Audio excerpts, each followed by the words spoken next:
आज की वीडियो में हम बात करने जा रहे हैं एक ऐसे हीरो के बारे में जिसके साथ उस दौर की सभी अभिनेत्रियां काम करने को लालायित रहा करती थीं। लेकिन शायद आप लोग ये नहीं जानते हैं कि इनकी पर्सनल लाइफ बहुत ही ज़्यादा विवादित रही।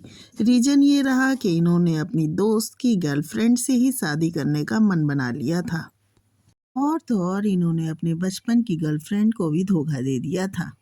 ये इंडस्ट्री के ऐसे अभिनेता रहे जिनकी शादी फिक्स होने के बाद भी इन्होंने नामी हीरोइन के साथ अफेयर चलाया और शादी होने के बाद भी इनका नाम चार अभिनेत्रियों के साथ जोड़ा गया और इनके जीवन में एक ऐसी घटना घटी जिसके कारण इन्हें काफ़ी आलोचनाओं का सामना करना पड़ा था। वो घटना ये थी कि इनके चाचा की बेटी ने ही इनके ऊपर संगीन इल्ज़ाम लगा दिए थे और भी बहुत कुछ हम आपको इस वीडियो के माध्यम से बताएंगे। आप इस वीडियो के अंत तक हमारे साथ बने रहिएगा। तो चलिए बात करते हैं जितेंद्र के बारे में कि किस तरह इन्होंने फिल्म इंडस्ट्री में अपनी पहचान बनाई। जितेंद्र को अभिनय के तौर पे नहीं बल्कि एक डांसर के तौर पे बहुत ज़्यादा प्रसिद्धि मिली, बट इन्होंने अभिनय भी अच्छा किया। ये सारी बातें हम आपको विस्तार से बताएंगे। हम आपको ये भी बताएंगे किस तरह से एक चौल से निकलकर जितेंद्र फिल्म इंडस्ट्री के इतने बड़े सुपरस्टार बन गए थे। 7 अप्रैल 1942 को जितेंद्र का जन्म अमृतसर के इलाके में जितेंद्र का जन्म हुआ। इनका नाम रवि रखा गया था। इनके पिता का नाम अमरनाथ था और माता का नाम कृष्णा था। जितेंद्र जब 1 महीने के थे तभी इनका परिवार अमृतसर से मुंबई शिफ्ट हो गया था और मुंबई में इनका परिवार एक चौल में रहा करता था। इनकी पढ़ाई सेंट स्टीफेंस हाई स्कूल में हुई थी और मुंबई में ही सिद्धार्थ कॉलेज में इनकी दोस्ती राजेश खन्ना से हो गई थी। तो एक तरह से हम कह सकते हैं कि राजेश खन्ना और जितेंद्र दोनों बचपन के दोस्त थे। इनके पापा और चाचा दोनों ज्वेलरी बनाने और बेचने का काम किया करते थे। ये जो ज्वेलरी बनाते थे उसे फिल्म इंडस्ट्री में भेजने का काम किया करते थे और ये काम जितेंद्र किया करते थे। वो ये आर्टिफिशियल ज्वेलरी लेकर फिल्म इंडस्ट्री में जाया करते थे। इसी तरह से जितेंद्र एक बार ज्वेलरी लेकर महान फिल्मकार वी शांताराम के स्टूडियो में पहुंच गए थे। जब ज्वेलरी देके जितेंद्र आने लगे तो इन्हें मन किया कि ये फिल्म की शूटिंग भी देख लें, लेकिन इन्हें शूटिंग नहीं देखने दिया गया। फिर धीरे धीरे जितेंद्र को फिल्म की शूटिंग देखने का मौका मिला और शूटिंग देखते ही ये फिल्मों से इतने प्रभावित हुए कि ये फिल्मों में आने का सोचने लगे। अब जितेंद्र के मन में हीरो बनने का ख्वाब तो पनपने लगा, लेकिन अपना ये विचार कैसे कहें और किससे कहें। लेकिन इनके विचार जब वी शांताराम को पता चले तो वो जितेंद्र को अपने स्टूडियो में बुलाए, क्योंकि वी शांताराम जितेंद्र को पहचानने लगे थे ज्वेलरी लेते और देते हुए। वी शांताराम ने जब जितेंद्र जब स्क्रीनशॉट दिए तो 30 बार टेक देने के बाद भी वो सही से शॉट नहीं दे पाए थे। फिर भी जितेंद्र को जूनियर आर्टिस्ट के तौर पे फिल्म में वी शांताराम ने ले लिया था। इस फिल्म का नाम नौरंग था और इस फिल्म में जितेंद्र का बहुत छोटा सा रोल था, जिससे जितेंद्र को इस फिल्म से खास फायदा नहीं हो पाया था। इस फिल्म के बाद जितेंद्र 5 सालों तक फिल्म स्टूडियो के चक्कर काटते रहे, लेकिन उन्हें कहीं से भी काम नहीं मिला।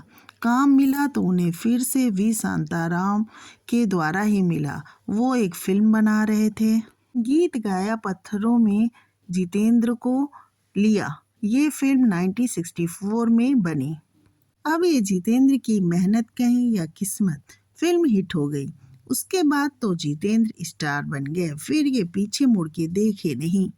जितेंद्र फिल्मों में अपनी अलग इमेज, अलग पहचान के साथ प्रसिद्ध होते गए। ये लगभग 250 फिल्मों में काम किए। जितेंद्र की फिल्में सुपरहिट होती जा रही थी। जितेंद्र अब अभिनय के साथ साथ निर्माता और निर्देशक के तौर पे भी काम करना शुरू कर चुके थे। इनकी फिल्में जो रहीं फर्ज, हमजोली, कारवां, विदाई, दुल्हन, कर्मवीर, अब बात करते हैं जितेंद्र के अफेयर्स और प्रेम के बारे में। तो इनके जीवन में जो पहली लड़की आई उसका नाम शोभा सिप्पी था, जिससे इन्होंने शादी की। बाद में वो शोभा कपूर बनी। दोनों की मुलाकात जुहू के चौपाटी पे हुई थी और पहले ही मुलाकात में शोभा जितेंद्र को अपना दिल दे चुकी थी। धीरे धीरे दोनों की मुलाकातें बढ़ने लगी और वो अक्सर एक दूसरे के साथ देखे जाने लगी। ये जुहू चौपाटी और गेटवे ऑफ इंडिया पे भी देखे जाने लगे थे। उसी दौर में जितेंद्र के पापा को हार्ट अटैक आ गया था और परिवार की जिम्मेदारी जितेंद्र के कंधों पे आ गई थी। जितेंद्र फिल्मों में उन दिनों स्ट्रगल कर रहे थे। वहीं शोभा एयर इंडिया में एयर होस्टेस बन गई थी और इस जॉब के सिलसिले में शोभा को भी अक्सर विदेश में रहना पड़ता था। यही वो दौर था जिसमें जितेंद्र और शोभा के बीच में दूरियां आनी शुरू हो गई थी और जितेंद्र अन्य अभिनेत्रियों के चक्कर में पड़ने लगे थे। इन अभिनेत्रियों में पहला नाम आता है रेखा का। रेखा वो अभिनेत्री रही जो जितेंद्र को बहुत ज़्यादा पसंद करती थी। कहा तो ये भी जाता है कि रेखा जितेंद्र की तस्वीर अपने तकिए के नीचे रख के सोया करती थी। फिर तो रेखा जब फिल्मों में आई और 1972 में उन्होंने जितेंद्र के साथ एक बेचारा फिल्म साइन की, तो वो अपने मन की भावनाओं को जितेंद्र से छुपा नहीं पाई। इस फिल्म की शूटिंग शिमला में हुई थी और यहीं से जितेंद्र और रेखा के अफेयर के किस्से उठने लगे थे। इस फिल्म की शूटिंग के साथ ही जितेंद्र और रेखा के बीच नजदीकियां बढ़ने लगी थी और दोनों एक दूसरे के काफी पास आ गए। ये फिल्म तो हिट रही, लेकिन इस फिल्म के साथ ही रेखा और जितेंद्र की जोड़ी भी हिट हो गई थी। कुछ समय बाद जब शिमला में इस फिल्म की शूटिंग खत्म हो गई, तब भी जितेंद्र और रेखा की मुलाकातों का सिलसिला खत्म नहीं हुआ। ये मुंबई में भी अक्सर मिलने लगे। अगले साल इन्हें फिल्म मिली अनोखी अदा, लेकिन इनकी लव स्टोरी में जो ट्रायंगल बना वो बनी शोभा, क्योंकि जितेंद्र शोभा को बहुत पसंद करते थे और वो किसी भी हाल में शोभा को छोड़ने को तैयार नहीं थे। और रेखा चाहती थी कि शोभा को छोड़कर जितेंद्र उनके हो जाए, लेकिन जितेंद्र शोभा को छोड़ने को तैयार ही नहीं हुए। यही कारण रहा कि रेखा और जितेंद्र के बीच दूरियां आनी शुरू हो गई। कहने वाले तो ये भी कहते हैं कि इन दोनों के बीच लड़ाइयाँ बहुत ज़्यादा होने लगी थी और फिल्म की शूटिंग पे भी रेखा और जितेंद्र लड़ने लगे थे।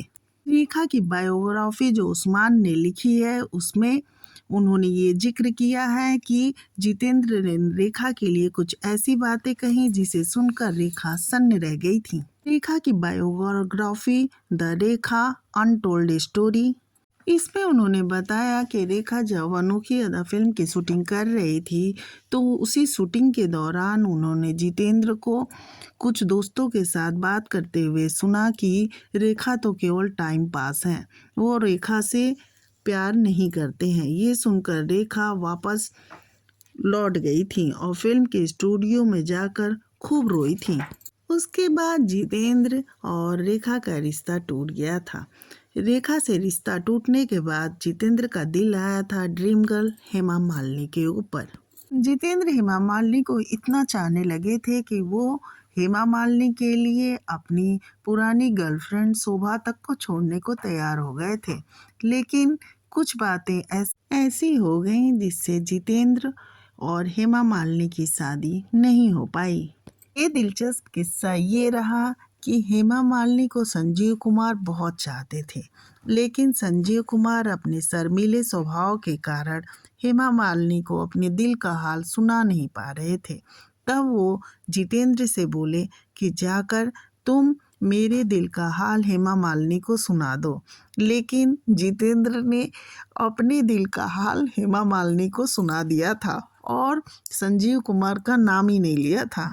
1973 में दुल्हन फिल्म की शूटिंग के दौरान ही जितेंद्र और हेमा मालिनी को एक दूसरे के साथ टाइम बिताने का मौका मिला था। इस फिल्म की शूटिंग के दौरान ही जितेंद्र ये बात जान गए थे कि हेमा मालिनी धर्मेंद्र को पसंद करती हैं, लेकिन जितेंद्र खुद भी हेमा मालिनी को पसंद करने लगे थे और हेमा मालिनी की माँ ने जब ये जाना कि कि जितेंद्र भी हेमा मालिनी को पसंद करते हैं, तो जल्दी से हेमा मालिनी की मां ने जितेंद्र के साथ हेमा मालिनी की शादी फिक्स कर दी।